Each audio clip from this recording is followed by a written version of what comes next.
Daghang salamat, Chairman. And of course, good evening to almost good evening, everyone. And to my former seatmate, Congressman Nograles, Secretary Kakdak, good job, sir. Ito lang, it's more manifestation, Mr. Chairman. TUCP is labor, so advocacy yan ng labor. Mr. Chair, there are 50 million workers in this country. 5 million are minimum wage earners. And the diesel right now is already 170 pesos per liter. You know, ang unang tamaan in crisis increases ang manggagawa, the workers. Ang huling tulungan, ang manggagawa. So there seems to be, for me, a gross neglect. Pero no gross neglect. The workers of this country is not really, and it's addressed to the economic managers, na talagang it's not a priority. And that has been the problem here. In fact, March 17, TUCP has called for a national emergency in all social media and even in media. March 18, Claire Castro said, rejected it. Sabi na, fear-mongering. She does not even know that we are in crisis. But March 24, nag-issue ng EO 110, declaring not full emergency but what is this? State of national energy emergency. The point, Mr. Chair, even in EO 110, DOLE is not included. I don't know why. And DOLE is not here. And you talk about livelihoods, and you talk about workers. Pati yung economic managers, wala. So, again, workers are not a priority in this administration. In fact, since 2022, no consultations were made for the labor. You know, Secretary Kakdak, you're DOLE dati, di ba?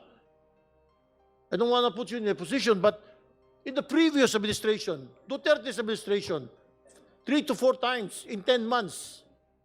In other administration, kay Aquino, GMA, etc., there is at least the importance of the manggagawa, and look at what is happening now. I don't want to say it, pero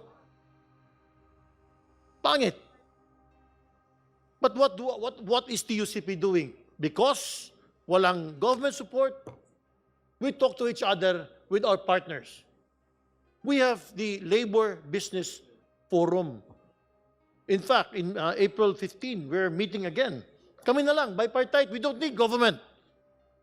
Kung ayaw nila, then we will talk. PCCI, ECOP, and PhilExport. But you know what? We agreed, not necessarily about wage increase, but we agreed that high cost of electricity in this country. Number 2, the removal of VAT on electricity. Just like to ask a question later on kung what's happening with that one.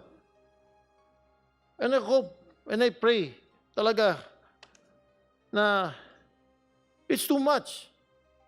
The economic managers, ginawa ko, in the last Congress, in the 19th Congress, we passed the wage hike, 200 pesos. It's the economic managers who blocked it. Passed in the Senate, passed in the Congress, Mr. Chair. At least 200 pesos, 100 pesos, whatever it may be. It could have been at least blunt na impact. At saka medyo okay pa itong administration. Wala.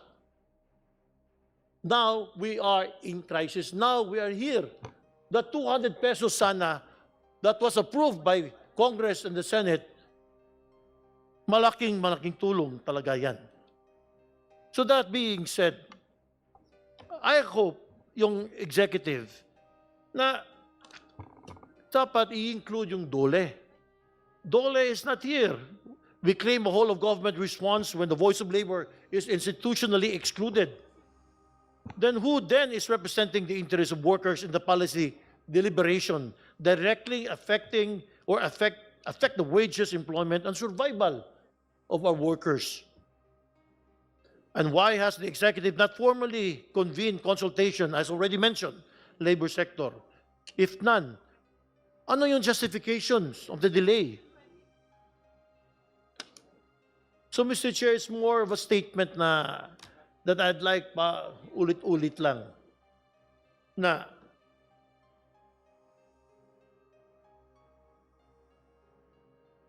you have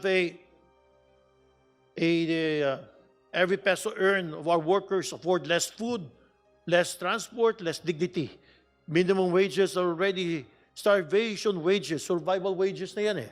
And yet, they continue to shrink in real terms. Kaya hindi naman pwedeng presyo ng lahat ay tumaas na. Sweldo na lang ang hindi. That is why this comprehensive crisis legislative package must include immediate 5,000 wage subsidy. In the Senate, they're saying also 1,500 wage subsidy to provide urgent relief and stabilize household consumption.